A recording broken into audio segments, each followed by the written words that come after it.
ისტორია საერთოდ და მათ შორის თეატრის ისტორიასაც. მხოლოდ დიდი, გამორჩეული, ეპოქალური მოღვაწეები არ ქმნიან ცხადია. მათ გვერდით, მათ გარშემო, მათთან ერთად უამრავი ადამიანია, რომელთა გარეშე არანაირი საქმე არ აღსრულდება, არ დადგინდება, ვერ წარიმართება. მე-19 საუკუნის 50-იანი წლების ქართული პროფესიული თეატრის ფრიად მნიშვნელოვანი, მაგრამ ჯერაც შედარებით ჭრდილში მდგომი წარმომადგენელია დრამატურგი, რეჟისორი, მსახიობი ზურაბ ანტონოვი. მიკვირს, რომ აქამდე არავის აღუძრავს კითხვა თუ ვინ იყო ზურაბ ანტონოვი და რა სამსახური გაუწია ჩვენ სიტყვიერებას იმ ნეტარ ხსენებულმა გრიგორიანის არწმუნოების კაცმაო. სწერდა ივანე კერესელიძე ერთ კერძო წერილში ანტონ ფურცელაძეს და საშურ საქმედ მიაჩნდა გარდაცვლილი დრამატურგის მოგონება, რა არის დრომ და ჟამამ არ ჩანთქოს იმისი ვინაობა და სამწუხარო სევდებით სავსე ზურაბ ანტონოვის ცხოვრობაო. ზურაბ ანტონოვი გიორგი ერისთავის სკოლის მწერალია. ბუნებრივია მათი შემოქმედება ძალიან ჩამოგავს ერთმანეთს. თუმცა ანტონოვმა ქართული დრამატურგია გაამდიდრა ახალი თემებით და ეს უდავოდ მისი დიდი დამსახურებაა. თემებით გამდიდრება ისიც ქართული მრავალსაუკუნოვანი ლიტერატურისა ცხადია ასე ადვილი არ არის. ზურაბ ანტონოვი 1820 წელს ქალაქ გორში დაიბადა. მამა ნაზარ ანტონოვი ვაჭარი იყო. ზურაბის მშობლები სომხები იყვნენ. ყავდათ 3 ვაჟი, ზურაბი, ნიკოლოზი, გრიგოლი და 1 ქალი. მაგრამ დრამატურგი ზურაბ ანტონოვი ქართულად წერდა და ამდენად იგი ცხადია ქართველი მწერალია, სადავო საკითხი არ გახლავთ. სევდიანი ყოფა და ცხოვრებისეული სიძნელენი უცხო არ ყოფილა ჩვენი მწერლებისთვის, მაგრამ ზურაბ ანტონოვის ბიოგრაფია და განსაკუთრებით მისი ტრაგიკული აღსასრული სრულიად განსაკუთრებულია, სრულიად სხვანაირია და საჭიროდ მიმაჩნია, რომ თუნდაც მცირედ, თუნდაც ფრაგმენტულად მაინც გავიხსენოთ. უმცროსი ძმის გრიგოლის მოგონებებში ვკითხულობთ არაერთ საგულისხმო ცნობას, რომელთა მიხედვითაც მეტნაკლებად სრული წარმოდგენა გვექმნება ქართული თეატრის ერთ-ერთი რეფორმატორის ბავშვობაზე, ოჯახზე, პირადი ცხოვრების დეტალებზე. 6 წლის ზურაბი წერა-კითხვის შესასწავლად მშობლებმა გორელ მღვდელს მიაბარეს თურმე. ბავშვს ისეთი ნიჭი და გულმოდგინება გამოუჩენია, რომ მასწავლებელი გაოცებულა. 1 წლის შემდეგ გორის სამაზრო სასწავლებელში შეიყვანეს, სადაც მთელი წლის მასალა 9 წელიწადში დაძლია. მეორე კლასიც 6 თვეში დაამთავრა და შემდეგ საფეხურზე უპირებდნენ გადაყვანას, მაგრამ მშობლებს იგი სკოლიდან სრულიად გამოუყვანიათ. ამის მიზეზი ის გახლდათ, რომ სასწავლებლის ზედამხედველ სარაჯიშვილს მამისთვის, ნაზარ ანტონოვისთვის ურჩევია, შენ შვილს ისეთი ნიჭი და ნათელი გონება აქვს, მისგან საჩვენებელი კაცი გამოვა, ნუ გახდები მისი მოვალე, გააგზავნე უმაღლეს სასწავლებელშიო. მამა მიფიქრა შვილს სადმე გამიგზავნიან და დამიკარგავენო და ამით შეშინებულმა სულ მოწყვიტა სკოლას და სწავლას. სწავლის წიგნის სიყვარულმა მაინც თავისი გაიტანა და ყმაწვილი თვითგანვითარებით იძენდა ცოდნას. ამ დროს მრავალმხრივმა შემოქმედებითმა ინტერესმა იჩინა თავი. გადმოგცემენ, რომ წერდა ლექსებს, ხატავდა არც თუ ურიგოდ. მის იმდროინდელ ნახატებსა და ლექსებს ჩვენამდე არ მოუღწევია, მაგრამ პიესებში აქა-იქ ჩართული სტროფები გვიდასტურებს, რომ პოეტურ ნიჭს არ ყოფილა მოკლებული. 18 წლის ზურაბს მუშაობა დაუწყია გორის სამაზრო სამმართველოში, მწერლად, მდივნად და 4 წლის შემდეგ თავი დაუნებებია ამ სამსახურისთვის. წინარ წასწიეს გაბრაზდა და თავი დაანებაო წერს ძმა გრიგოლი. ბარათაშვილის ცხოვრებისეულ ერთ ეპიზოდს მოგვაგონებს ეს ამბავი.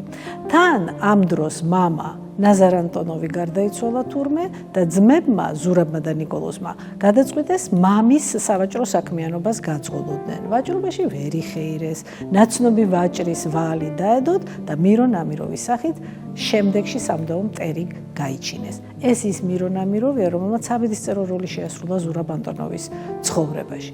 უმცროსი ძმა იმასაც გვამცნობს, რომ ზურაბმა მდიდარი ბიბლიოთეკა შექმნა, შეიძინა და ამოიყარა ჯავრი წიგნებისაო. თუმცა მოსვენებისა და დამშვიდების უფლებასა და საშუალებას არ აძლევდა მევალე, რომელიც ადრე სამაზრო სასამართლოს პროკურორად იყო ნამყოფი და თავისი ძველი კავშირების მეშვეობით, ნაცნობების მეშვეობით ცდილობდა ხიდისთავის მამაპაპეული მამული წაერთმია ანტონოვებისათვის. კონფლიქტი იქამდე მივიდა, რომ ფიცხი ხასიათის ზურაბი ფიზიკურად დაუპირისპირდა თურმე მირონ ამიროვს. ჯერ ნიჩბის ტარით უცემია იგი, შემდეგ ცოცხლად დაუმარხავს ბოროტი და შარიანი კაცი.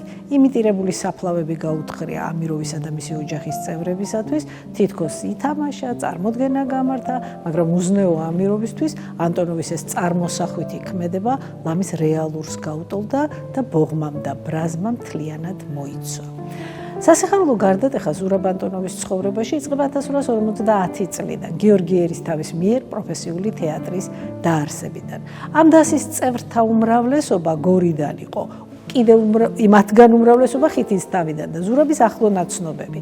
მათი მეოხებით 1851 წელს ზურაბ ანტონოვი თეატრს დაუახლოვდა. როგორც მსახიობმა სადებიუტოდ შეასრულა სომეხი ვაჭრის მიკირტომ გასპარიჩ დრდატოვის როლი გიორგი ერისთავის პიესაში გაყრა. ამ როლს წარმატებით ასრულებდა სხვა შორის თვითონ პიესის ავტორი გიორგი ერისთავი. ანტონოვს არტისტობის მაინც და მაინც დიდი ნიჭი ვერ გამოუჩენია, მაგრამ როლებს შემდეგაც ასრულებდა. ახალგაზრდა მსახიობმა მალე მიაგნო თავის ნამდვილ მოწოდებას, დაიწყო პიესების წერა. 1851 წლის დასაწყისში გიორგი ერისთავს წარუდგინა კომედია „მე მინდა კნეინა გავხდე“, რომელიც სცენაზე დაიდგა იმავე წლის მაისში.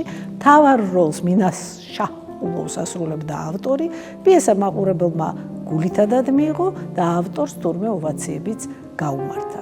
ამ წარმატებით ახალისებულმა სხვა პიესებიც დაწერა და მალე გაითქვა სახელი როგორც დრამატურგმა. ზურაბ ანტონოვის პიესები ორიგინალური და გადმოკეთებულნი.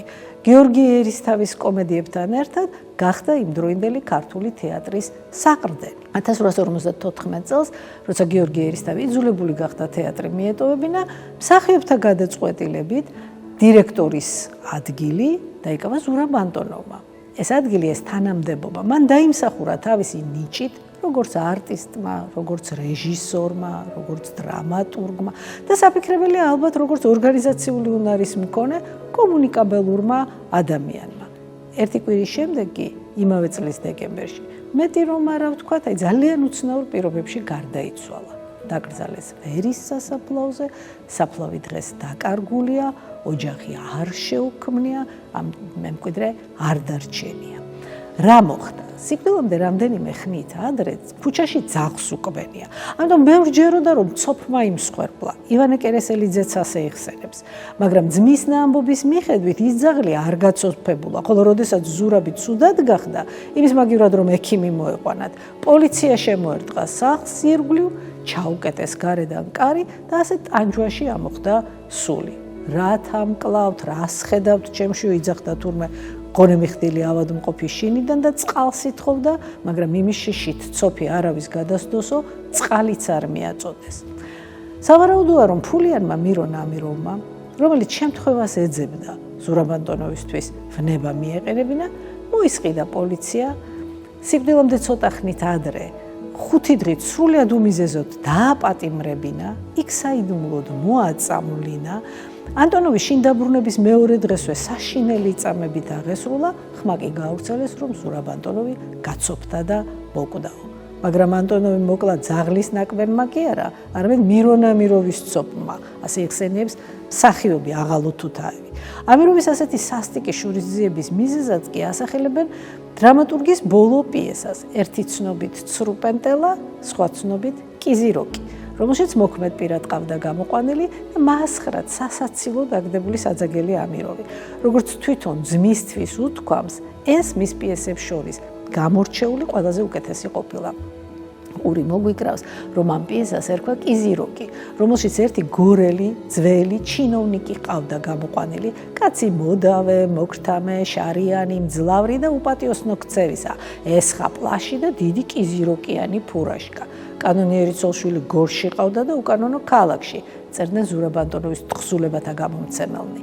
ჩვეულების მიხედვით ანტონოვს რამდენიმე ადამიანისთვის წაუკითხავს პიესა გამოქვეყნებამდე და დადგმამდე. თბილისის გუბერნატორ ანდრონიკაშვილისთვის 10 თუმანი უთხოვია დასაბეჭდა და კიდეც მიუღია. სწორედ გუბერნატორისგან წამოსულს უკბინა ძაღლმა. გარდაცვალების შემდეგ წერლის ბიბლიოთეკა, წიგნები, ხელნაწერები პოლიციამ ჩაიბარა და მთლიანად გაანადგურეს. დაიკარგა ის ბოლო პიესაც. ესეც მიზანმიმართულად მოიმოქმედა როგორც ჩანს ამიროვმა. მიუხედავად იმისა, რომ ზურაბ ანტონოვი სამწერლო ასპარეზზე ძალიან ცოტა ხანს, სულ რაღაც 4 წლის განმავლობაში ჩანს 1951-54 წლებში მან თავისი პიესებით მნიშვნელოვანი კვალი დატოვა ჩვენს მწერლობაში. გამდიდრა ქართული დრამატურგია, ხელი შეუწყო ქართული თეატრის განვითარებას. ჩვენამდე მოღწეულია მისი სულ 7 პიესა, ორიგინალურნიც და გადმოკეთებულნიც. ესენია: მე მინდა კნეინა გავხდე, ქმარი ხუთი ცოლისა, განაბიძია მცოლი შეირთო, ქორწილი ხევსურთა, მზის დაბნელება საქართველოში, ქოროღლი და ტივით მოგზაურობა ლიტერატორთან. დაკარგულია თეთრი დათვი ფაშისა, ქმარი ცოლის მაყარი, კოტრი ზარაფი, ჯერ მოკვდნენ მერე დაქორწინდნენ, ახ მართალთ გამკითხავო, შენ მიპატრონე, ორი მდგმური ერთეზოში და კიზიროკი, რომელიც ვახსენეთ თუ ცრუპენტელა. საყურადღებოა, რომ ზურაბ ანტონოვი ზრუნავდა საკუთარი პიესების გამოცემაზე, ეს იშვიათია მე-19 საუკუნეში, განსაკუთრებით დასაწყისში. 1851 წელს ცალკე წიგნად გამოსცა მე მინდა კნეინა გავხდე. 1852 წელს დაბეჭდა 3 პიესა: ქმარი ხუთი ცოლისა, განაბიძია მცოლი შეირთო და ქორწილი ხევსურთა. 1853 წელს ქოროღლი, 54 წელს ტივით მოგზაურობა ლიტერატორთა. ზურაბ ანტონოვის თხზულებათა კრებული, სრული კრებული, ცოტა მოგვიანებით გამოვიდა მწერლის გარდაცვალების შემდეგ 1876 წელს. გამოცემის ერთ-ერთი ინიციატორი ძმა გრიგოლია. ამ კრებულში შევიდა ზემოდასახელებული 7-ვე პიესა, მწერლის თხზულებები ბოლოს 2004 წელს გამოიცა. ზურაბ ანტონოვის თხზულებებში, ისევე როგორც გიორგი ერისთავის კომედიებში, გამოყვანილნი არიან როგორც ძველი კლასის წარმომადგენლები, ანუ ქართველი თავადები, ასევე ახალი კლასის წარმომადგენლები, სომეხი ვაჭრები. ავტორი ზურაბ ანტონოვი კარგად იცნობდა ორივე კლასს, ორივე ეროვნებას და ენას, კარგად იცოდა როგორც ქართული, ასევე სომხური და რუსული ენები. მასწავლებლისა და თანამოაზრე მეგობრის მსგავსად, გიორგი ერისთავის მსგავსად, ზურაბ ანტონოვიც გვიჩვენებს სახელმწიფო აპარატის ბიუროკრატ მოხელეებსაც. ესეც საზოგადოების ნაცნობი ფენა იყო მისთვის. საერთოდ თურმე ყველგან და ყველაფერს აკვირდებოდა და მერე ნანახს, გაგონილს, განცდილს მხატვრულ ნაწარმოებებად აქცევდა ხოლმე. არის ერთი მნიშვნელოვანი გარემოება, საყურადღებო შტრიხი, რითაც ზურაბ ანტონოვი განსხვავდება გიორგი ერისთავისაგან. ეს ის გახლავთ, რომ ანტონოვის შემოქმედებაში არ ეკლილია საზოგადოების ყველა სოციალური ფენა. მათ შორის ხალხიც, შრომელი ხალხი. გარდა ამისა, სწორედ ანტონოვმა შემოიტანა მე-19 საუკუნის 50-იანი წლების ქართულ დრამატურგიაში ეთნოგრაფიული სურათები, მხატვრულ-დოკუმენტური თხრობა, გმირული სული. ასე რომ ამ ტენდენციას, რომელიც ამ კარგად გამოიკვეთა 80-იანი წლების დრამატურგიაში, საფუძველი ჩაუყარა სწორედ ზურაბ ანტონოვმა. მწერალი ერთნაირი ყურადღებით ხატავდა როგორც ქალაქის, ისე სოფლის მცხოვრებთა ყოფას. მან პირველმა შემოიყვანა ლიტერატურაში მესაზანდრეები, მეზურნეები და სხვა. საგულისხმოა, რომ ანტონოვის პიესები დღემდე იდგმება ქართულ სცენაზე. განსაკუთრებით პოპულარულია მისი მზის დაბნელება საქართველოში. არაერთხელ დაიდგა ქუთაისსა და თბილისში, მათ შორის რამდენჯერმე კოტე მარჯანიშვილის რეჟისორობითაც, გიორგი ქანთარიას რეჟისორობით დაიდგა რუსთავის თეატრში, ხოლო დავით დოიაშვილმა პიესის მიხედვით დადგა სპექტაკლი შეყრა. როგორც ჩანს, თემა უკვდავია: მზის დაბნელება, ანუ უვიცობა, გაუნათლებლობა, მალემრწმენობა, აპოკალიფსის უსაფუძვლო შიში და სხვა პერიოდულად სულ მეორდება და გვიდგას ხოლმე საქართველოში. მე მინდა კნეინა გავხდე 1974 წელს მესხეთის თეატრში დაიდგა ნანა დემეტრაშვილის რეჟისორობით. დიდად აფასებდა ზურაბ ანტონოვს ილია ჭავჭავაძე. თავის გახმაურებულ სტატიაში წერილები ქართულ ლიტერატურაზე ილია წერდა: მისგანვე გიორგი ერისთავისგან. ფრთაასხმულმა ანტონოვმა, რა კი იგრძნო, რომ მე ჩემი საკუთარი ფრთები მასხიაო, თავის ოსტატს გაასწრო.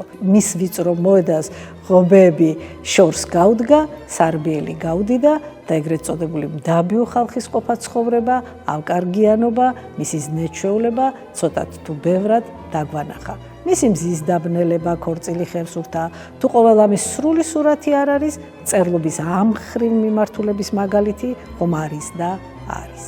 1902 წელს ილია ჭავჭავაძემ ზურაბ ანტონოვს უძღვნა ლექსიც, რომლის ბოლო სტროფითაც დავამთავრებ ამ მცირე ჩანაწერს. კურთხეულ იყოს იგი მარჯვენაც, მზის დაბნელება რომ დაგვიწერა და მოგვაჩვენა ვითა სარკეში ჩვენი ცოდვანი და ბედისწარი.